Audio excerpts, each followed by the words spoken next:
to ana cewa ba ta da kyau ba da ma an ce a kira 'yan sanda idan an yi mutum laifi ba bari kira su in gani za su iya yi min wani abu ne.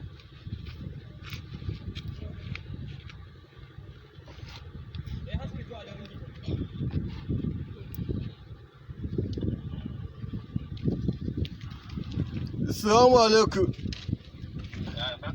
Ya baika ne, ina magana da emergency.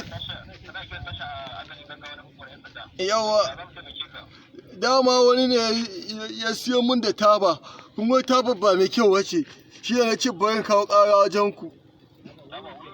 Wiwi. A'a, ba zan faɗa muku ba gaskiya. In kawo muku me? An gaya ma hauka nake yi? Ya za in kawo muku? Ai ni yanzu kawai so nake ku je ku kama shi gaskiya, don ya bai kyauta min ba. A ina? Zan dai faɗa muku inda yake, amma ni gaskiya ba zan je ba.